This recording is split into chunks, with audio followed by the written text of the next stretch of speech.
بالوں کی sleek Pune tell بنائے کئی لڑکوں کے دل دھڑکا رہی تھی، مگر اس کے لیے اس کا دل دھڑکتا تھا۔ اس کا تصور ختم ہونے میں نہیں آ رہا تھا، جس کا واضح اظہار وہ منہ بناتی فوزیہ بیگم سے کر چکی تھی، مگر وہ اس وقت تسلی کے علاوہ کچھ نہ کہہ سکی تھی۔ اپنی فیملی میں سے آج ہی اس فنکشن کا حصہ بنی تھی۔ اس کی مور اور غزن فرحان زادہ کسی بزنس ڈنر میں گئے ہوئے تھے۔ شاہ حویلی سے آج سبھی اس فنکشن پر موجود تھے سوائے سید عامر شاہ کے، جو شاید اپنے کسی ضروری کام سے گئے ہوئے تھے، مگر سب ہی وہاں کے دائمی خوشیوں کے لیے دعا گو تھے۔ ساویار شاہ کی نظریں میرا کے سراپے کا طواف کر رہی تھیں، جس میں وائٹ لان میکسی بھی بےحد خوبصورت لگ رہی تھی۔ ان کے بیچ تعلقات ہنوز پیچیدہ ہی تھے۔ کبھی کبھی میرا ساویار شاہ کی حرکتوں سے تنگ آ کر جوابی کارروائی اور بد لحاظی کر جاتی تھی، مگر جواباً ساویار کو مزید غصہ بھی اس کی جان کو جھیلنا پڑتا تھا۔ آج بھی زرار خانزادہ کی نظروں سے بچنے کی کوششوں میں لگی تھی، مگر ایسا کر پانا اس کے لیے بہت مشکل تھا۔ وہ بار بار زر سے بات کرنے کے بہانے سے خوب زج کر رہا تھا۔ اس کا یہ رویہ اپنی مورِ فہمیدہ بیگم سے چھپا نہ رہ سکا تھا، جن کا ارادہ واپس جا کر زرار خانزادہ سے بات کرنے کا بھی تھا۔ تبھی کچھ گاڑیاں آگے پیچھے آ کر رکتی، سب کو متوجہ کر گئی تھی۔ دولہے والے شاید آ چکے تھے۔ شاہ حویلی اور باقی سب بھی اپنی اپنی جگہوں سے اٹھتے ان کی طرف بڑھے تھے۔ حارث شاہ وائٹ شیروانی میں ملبوس اپنی گاڑی سے نکلا تھا، پھر اس کے ساتھ اس کی سوبر سی ماں جان نکلی تھی۔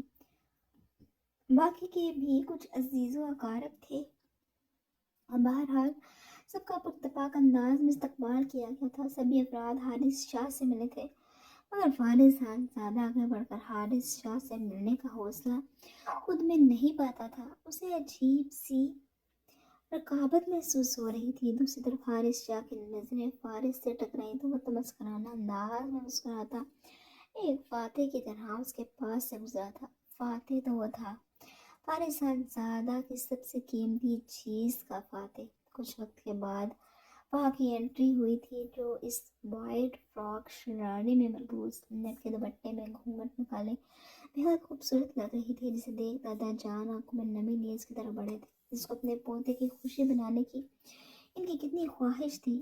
فارس خانزادہ تو گویا فہا سے نظریں ہٹا نہ پایا تھا۔ ساکت کھڑا تہی دماغ صاف و فہا کو دیکھ کے اپنے دل میں تکلیف کا ریلا اٹھتا محسوس کر رہا تھا۔ پھر سر جھٹک کر وہ بمشکل اپنی نظریں فہا سے ہٹا پایا تھا، جو دادا جان اور داجان کے حصار میں حارث شاہ کی طرف بڑھتی سے خود سے کوسوں میل دور محسوس محسوس ہو رہی تھی۔ اس سب کے دوران آہل خانزادہ کب اس محفل سے غائب ہوا تھا کوئی نہیں جان سکا تھا۔ شام کا اندھیرا ہر جگہ پھیل چکا تھا، ہوا کے دوش پر لہراتے جگہ جگہ لگے سفید پردے عجیب سما پیش کر رہے تھے۔ حارث شاہ اور فہا کے درمیان ہائل وائٹ روزز کا پردہ بھی ہوا میں جھولتا خوشبو بکھیر رہا تھا۔ مولوی صاحب نکاح پڑھانے کے لیے ہاتھوں میں مائک پکڑے بیٹھے تھے۔ پھولوں کی دیوار کی ایک طرف حارث شاہ تو دوسری طرف فہا گھونگھٹ اوڑے بیٹھی تھی۔ سب گھر والے ان کے ارد گرد مختلف قسم کے جذبات محسوس کرتے دونوں کی خوشیوں کے لیے دعا گو تھے۔ مولوی صاحب نے نکاح شروع کروایا تو دفتن سب آہل خانزادہ کی آواز کی طرف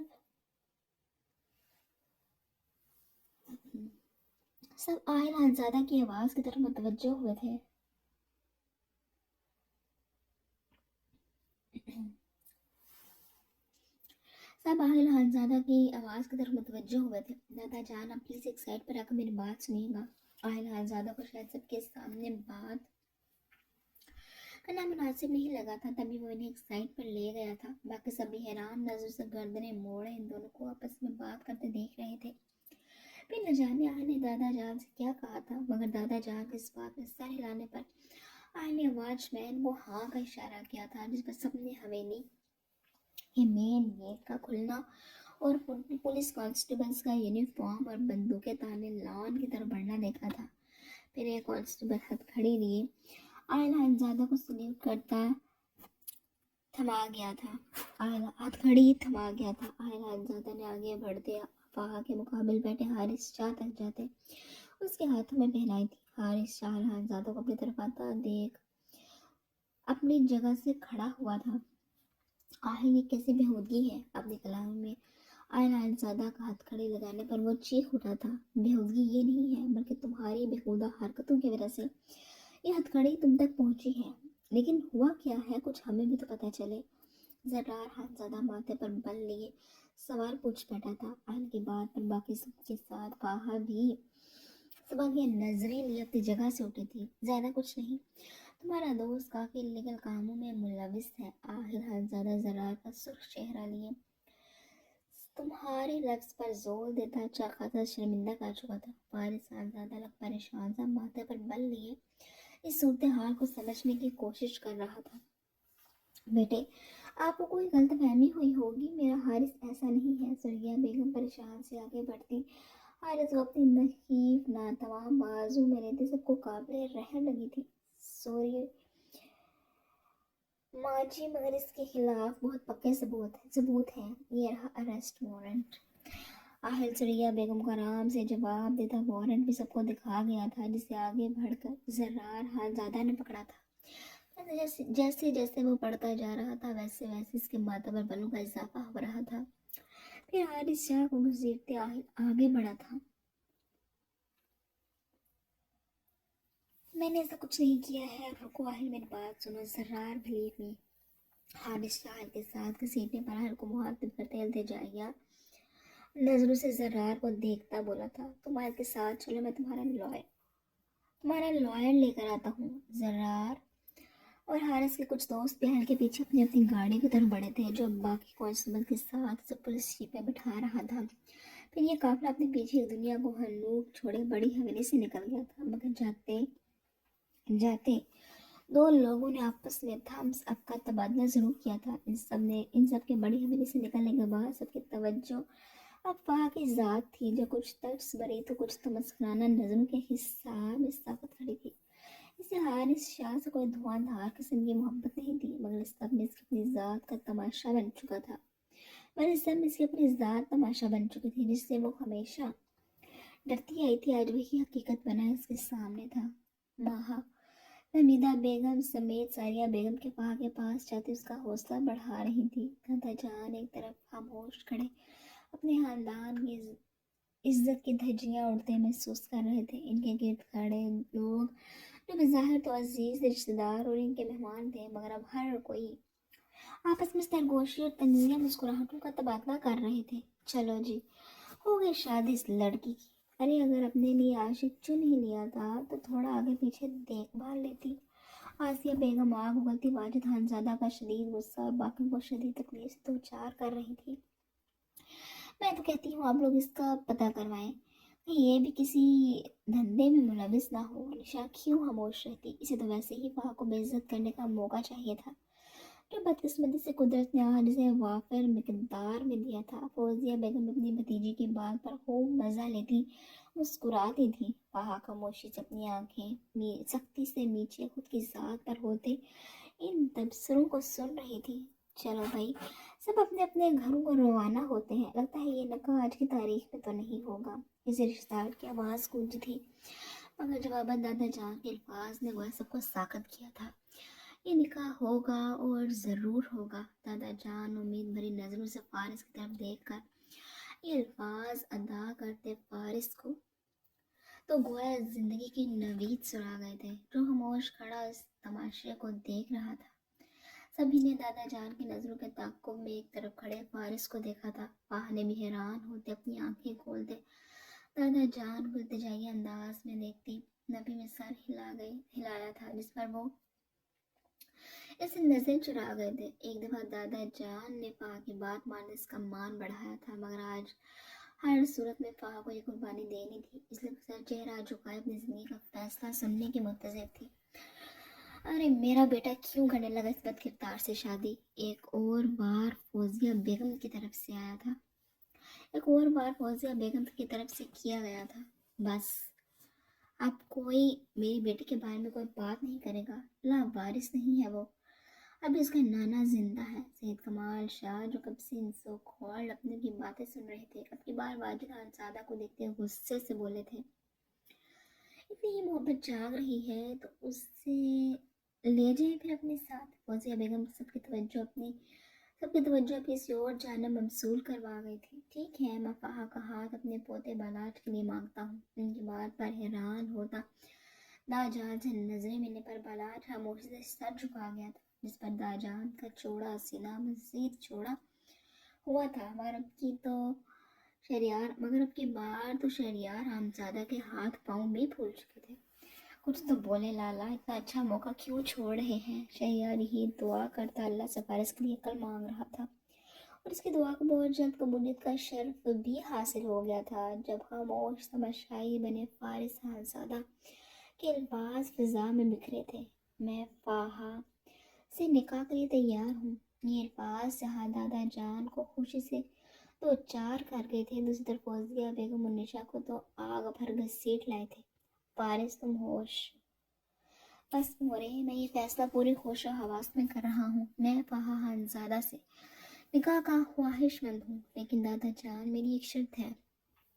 فوزیہ بیگم کو خاموش کرواتا ہوا ایک نظر آنکھیں میچے ساکت کھڑی فہا کو دیکھتا دادا جان کی طرف متوجہ ہوا تھا، جن کی سوالیہ نظر پر وہ اپنی بات دوبارہ شروع کر چکا تھا۔ مجھے رخصتی بھی آج اور اسی وقت چاہیے، اپنی فرمائش سب کے سامنے رکھ گیا تھا، جس پر دادا جان اپنے پوتے کی تیزی پر نفی میں سر ہلاتے حامی بھر گئے تھے۔ فارس پھر آگے بڑھا تھا، وہ مزید چپ نہیں رہ سکتا تھا۔ فہا کا نام ایک دفعہ پھر کسی اور کے ساتھ جڑتا دیکھ اس کے دل پر جو چھڑیاں چلی تھیں وہی جانتا تھا، مگر اسے نکاح کے ساتھ رخصتی چاہیے تھی، وہ مزید خود کو انتظار کے سول پر نہیں لٹکا سکتا تھا۔